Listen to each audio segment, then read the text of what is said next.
একলা চলতে নাই। একলা চললে জিন্দেগি সুন্দর হয়। আজকে আমাদের এই যে কিশোর তরুণ নওজোয়ান ছেলে অধিকাংশই মা বাবা অভিভাবক কারো তত্ত্বাবধানে চলে না, নিজের বুদ্ধিতে চলে। এই জন্য পাগলও না ছাগলও না অধিকাংশ ছেলে। কি করে, কি খায়, কি ঘুমায়, কতক্ষণ ঘুমায়, কতক্ষণ সজাগ, দিন নাই রাত নাই, 24 ঘন্টা মোবাইল, নারী ছবি, নাচ গান, সমবয়সী বন্ধুদের সাথে আড্ডা। এই পাগলামি আর ছাগলামিতে জিন্দেগি শেষ, মাতলামিতে শেষ। কেন? কারো অধীনতা, কারো তত্ত্বাবধান সে স্বীকার করে না। আমার মতো আমি আবার জিগামুখী, আমি আবার বলবো কি। এই যে মানসিকতা, নিজেকে আজাদি, নিজেকে একাকী স্বাধীন মনে করা, এই ব্যক্তির অধপতন নিশ্চিত। হাকিমুল উম্মত মুজাদ্দিদুল মিল্লাত হযরত মাওলানা শাহ আশরাফ আলী থানভী রাহমাতুল্লাহি আলাইহি জগৎ বিখ্যাত বুজুর্গ ছিলেন, আল্লাহর ওলি ছিলেন।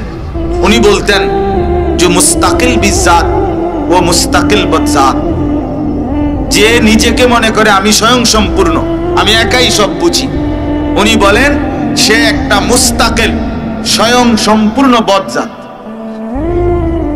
বদজাত বলতে সে বিজাত না, বদজাত, অর্থাৎ সে স্বয়ং সম্পূর্ণ একটা দুষ্ট, একটা শয়তান। নিজস্ব বুদ্ধিতে চলে, নিজের মতামতে।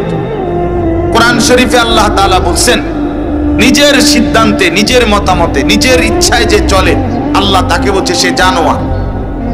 কোরআন শরীফের আয়াত আছে, সে হচ্ছে মূলত জানোয়ার, আনআম, চতুষ্পদ জন্তু। এই জন্য একজন সুস্থ স্বাভাবিক ইমানদার মুসলমান একাকী চলতে পারে না, বরং কোনো না কোনো আল্লাহওয়ালা, কোনো না কোনো হক্কানি রব্বানি মুত্তাকি আলেমে দ্বীন তার সান্নিধ্যে, তার নজরদারিতে আপনাদের সবার চলা উচিত। বয়স্ক মানুষ, বয়স্ক, তাইলে আখিরাত সুন্দর হবে, তাইলে পরকাল সুন্দর হবে। আল্লাহ তাআলা আমাদেরকে শিখাইছেন ইহদিনাস সিরাতাল মুস্তাকিম সিরাতাল্লাযীনা আনআমতা আলাইহিম। এই যে দোয়া, এখানে দুইটা লাইন, যে আল্লাহর কাছে বান্দা এই দোয়ার চাইতে বেশি দোয়া আর কোনো দোয়া করে না। সূরা ফাতিহার চাইতে অন্য কোনো দোয়া মানুষ করে না এত বেশিবার। সেই ফজর, জোহর, আসর, মাগরিব, এশা, ইশরাক, আওয়াবিন, চাশত, তাহাজ্জুদ, সব নামাজে সূরা ফাতিহা, প্রত্যেক রাকাতে সূরা ফাতিহা। এমনকি সুন্নত পড়েন, ফরজ পড়েন, ওয়াজিব পড়েন, নফল পড়েন, সব কি সূরা ফাতিহা। তাহলে এই কথাইটা আল্লাহ বান্দার মুখ থেকে বারবার বলায়, যে বান্দা বারবার বলো, বারবার বলো, সকাল থেকে নিয়ে রাত সারাক্ষণ বলো যে আল্লাহ আমাকে সিরাতে মুস্তাকিম দান করেন। সেই সিরাতে মুস্তাকিম আপনি যাদেরকে নেয়ামত দিয়েছেন, মানে সিরাতে মুস্তাকিম দিয়েছেন, জান্নাতের রাস্তা দিয়েছেন, আপনি আপনার হেদায়েতের রাস্তা আপনি আমার পূর্বে যাদেরকে দিয়েছেন, আমাকে তাদের পথে চলতে দেন, তাদের সঙ্গী বানায় দেন, তাদের লক ধরায় দেন, তাইলে আমি তাদের পথ ধরে জান্নাতে পৌঁছে যাব।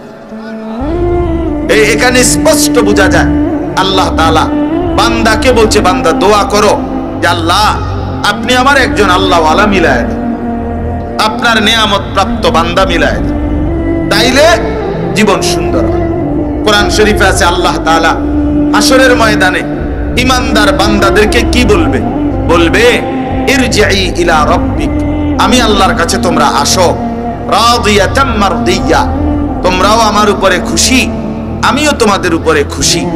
ফাদখুলি ফি ইবাদি, আগে আমার এই যতগুলো নেককার বান্দা আছে তাদের সাথে তুমিও ঢোকো, একসাথ হইয়া ওয়াদখুলি জান্নাতি, আমার জান্নাতে প্রবেশ করো।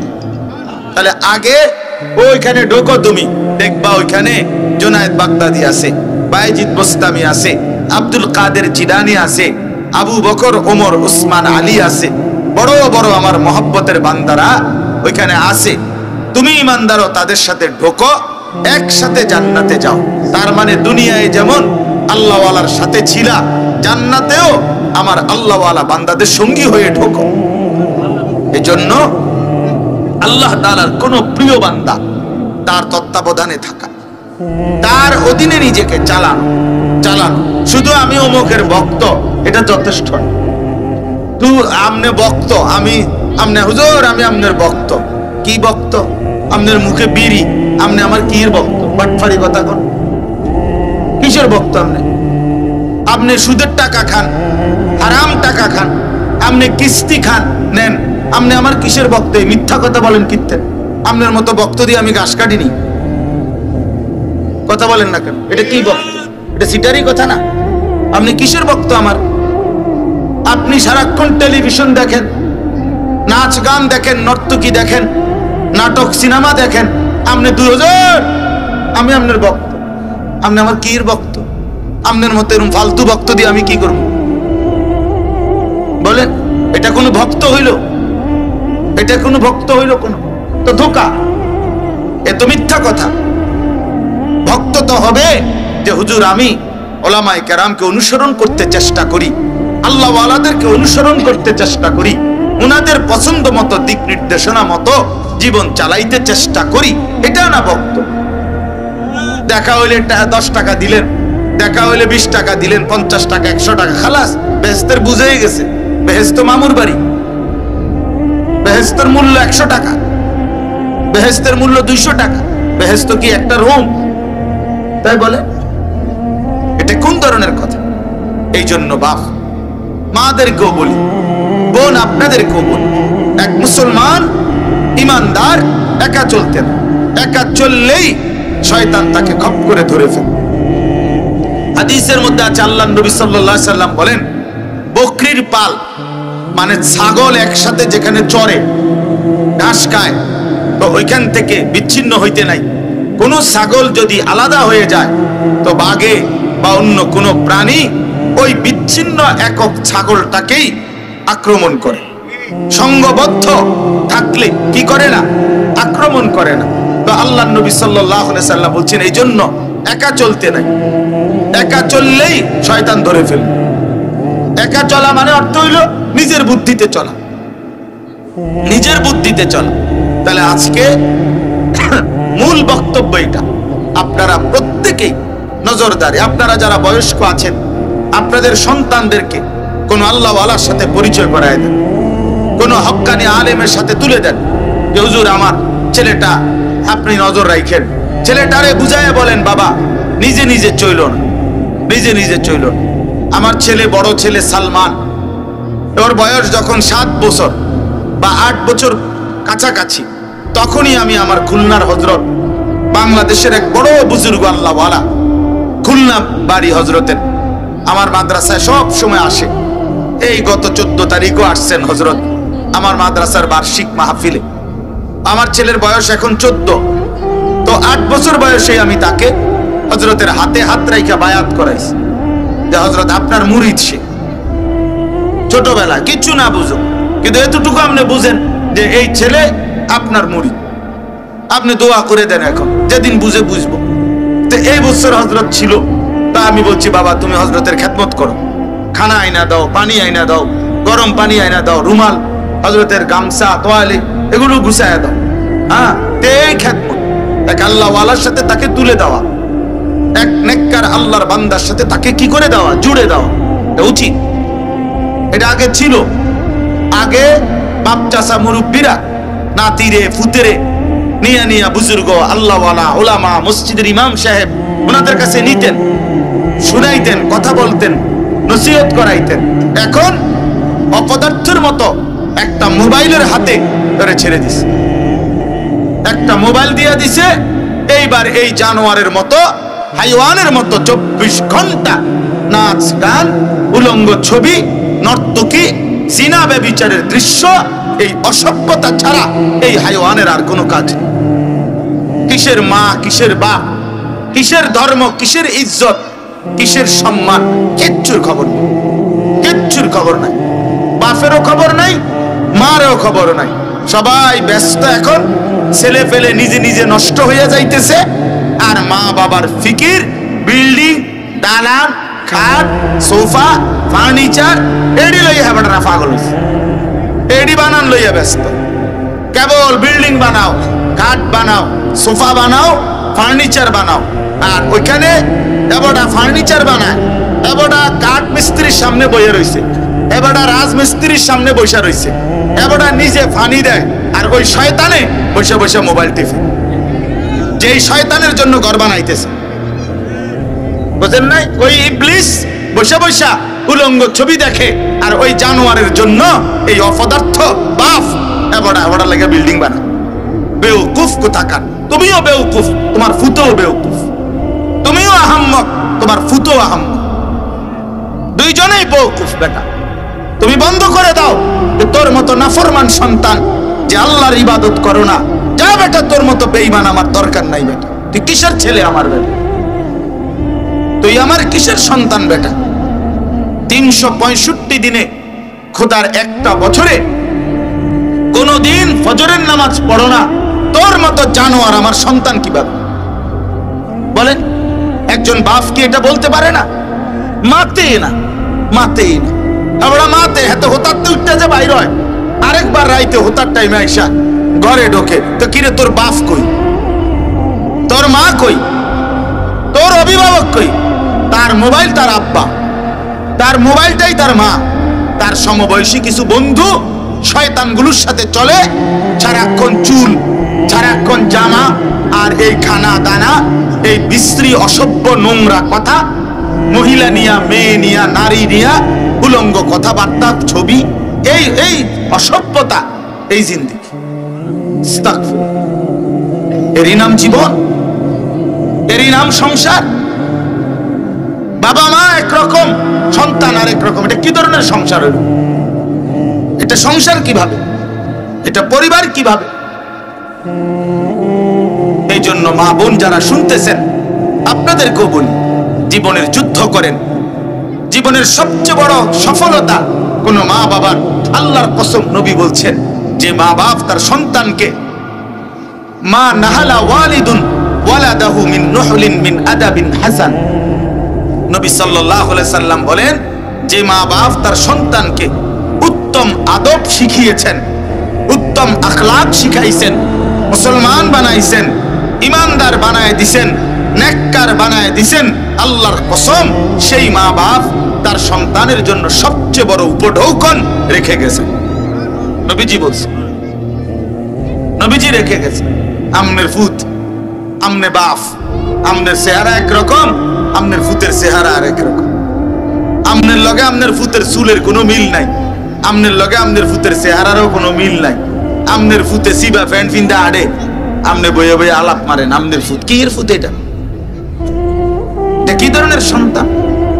ইব্রাহিম, নূহ আলাইহিস সালামকে কোরআন শরীফে স্পষ্ট আছে, ওই যে ছেলে কেনান, যে কালেমা পড়ে নাই, পানিতে ডুবে যাচ্ছিল, নূহ আলাইহিস সালাম কোরআন শরীফে আছে দোয়া করছিলেন আল্লাহর কাছে, আল্লাহ আমার ছেলে ডুবে যায়।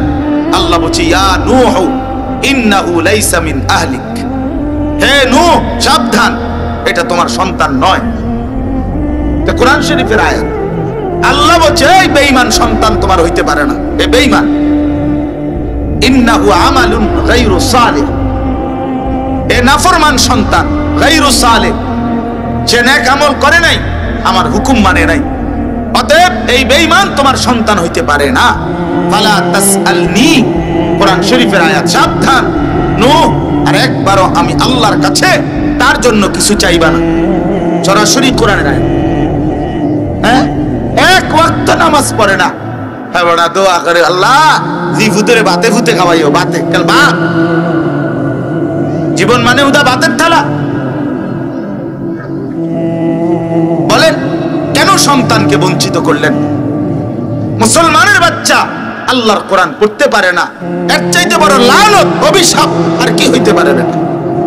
মুসলিম পরিচয় দেওয়ার পরে আল্লাহর দেওয়া চোখ, আল্লাহর দেওয়া জবান, আল্লাহর দেওয়া কান, আল্লাহর দেওয়া এই জমিন ও আসমান ভোগ করে সেই মালিকের কোরআন একটা লাইন আমনের ফুতে, আমনের মেয়ে, আমনের ঘরের ছেলে মেয়ে, নাতি নাতনি, যেই বাচ্চাটা আল্লাহর কোরআন দেখে দেখেও পড়তে পারে না, তার চাইতে বড় অভিশপ্ত লানতের জীবন আর কারো হইতে পারে।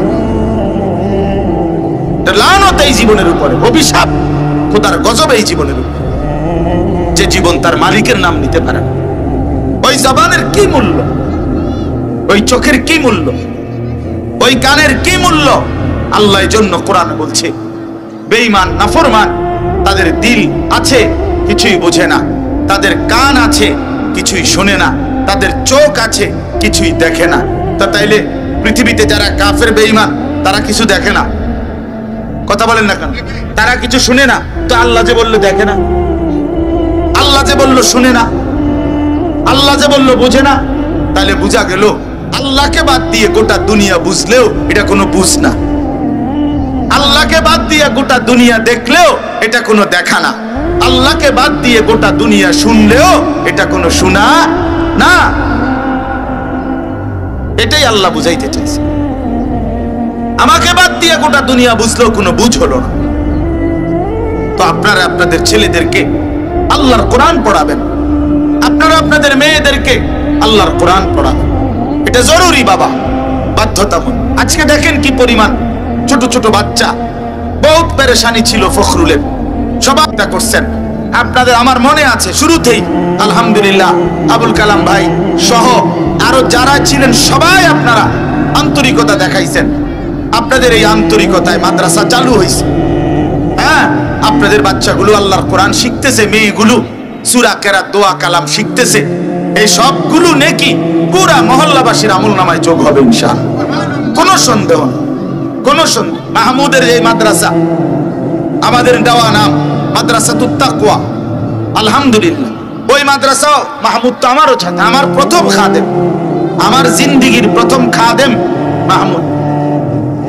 তো এটা আমি আগেও বলছি আপনাদের কাছে। তাইলে এখন ওইখানে ছেলেদের জন্য মাদ্রাসা হয়েছে, আলহামদুলিল্লাহ। কোনো ইয়া করার দরকার, অতের ফুতে করছে, অতের ফুতে মুতে কোনো কথা না, আল্লাহর পক্ষ থেকে হয়েছে। কার পক্ষ থেকে হয়েছে? কোরআন। আরে কিতাবে আমরা পড়ছি, বুজুর্গরা বলে ये कदम उठता नहीं उठाता है। এই কদম, এই পাও আল্লাহর রাস্তায় নিজে নিজে চলে না, আল্লাহ চালায়। জবান আল্লাহর নাম আল্লাহ তৌফিক দিলে বলতে পারে। ভাত সবাই খাইতে পারে, মালিকের নাম সবাই নিতে পারে না, বুঝেন? গোটা ব্যাকে শুইতে পারে, কিন্তু সেজদা সবাই দিতে পারে না। এটা আলাদা বিষয়, এক্সেপশনাল, এটা আলাদা বিষয়। খানা আল্লাহ জানোয়াররাও খাওয়ায়।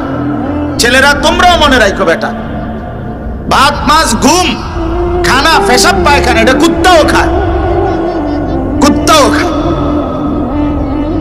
খানা কুত্তারও জোটে, কিন্তু সেজদা সবার কপালে জোটে না। এজন্য যে কপালে সেজদা নাই ওই কোনো মানুষ না, ওই জানোয়ার। কারণ বাকি জানোয়ারও দুনিয়া ভোগ করে, এই জানোয়ারও দুনিয়া ভোগ করে। কথা বুঝেন নাই? আর যদি সে মানুষ হতো, সে তো আলাদা যদি কিছু হইতো, তো সে তো আল্লাহকে সেজদা দিত। এই যেহেতু জানোয়ার, এই জন্য সে সেজদা দেয়, এই জন্য সে আল্লাহকে সেজদা দেয়। এই জন্য এটা জরুরি বিষয়। আপনারা আপনাদের ছেলেদেরকে দিন শেখাবেন, আপনারা আপনাদের মেয়েদেরকে দিন শিখাবেন, এটা জরুরি। একটা বাচ্চাকে, আপনার ছেলে নাই আরেকজনের ফুতেরে বুঝান, আপনার নাতি নাই আরেকজনের নাতিকে বুঝান যে বাবা বঞ্চিত করো না, ছেলেকে বঞ্চিত করো না, মেয়েকে বঞ্চিত করো না। একটা বাচ্চাকে আমি তত্ত্বাবধান করি না অমুকে তত্ত্বাবধান করি, এগুলো কোনো বিষয় না। আমারে বাদ দিয়ে দিয়ে কোনো সমস্যা নাই মিয়া। আমি যদি বলেন কোনোদিন আসবো না, এগুলো কোনো সময় অমুকের লগে অমুকের লগে এই খসর মসর করা আমার এগুলো পছন্দ না। কারোর সাথে দ্বন্দ্ব করা, খটর খটর করা আমার এগুলার সময়ও নাই, সময়ও নাই।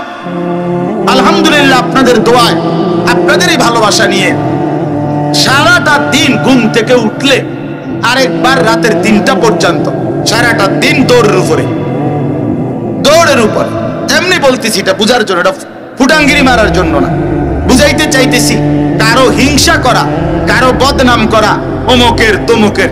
এই আমি ওই দিন বললাম একজন রে, ভাই আপনারা যে কদ্দুর নিরিবিলি গাইলামু আমার এই টাইম দাও, আপনারা যে কদ্দুর গাইলামু আমি হাঁটতে হাঁটতে অনেক সময় ভাত খাই, মানে ওটা এতটা কম টাইম নিয়া দুপুরের খানায় মনে 5 মিনিটে খাইছি।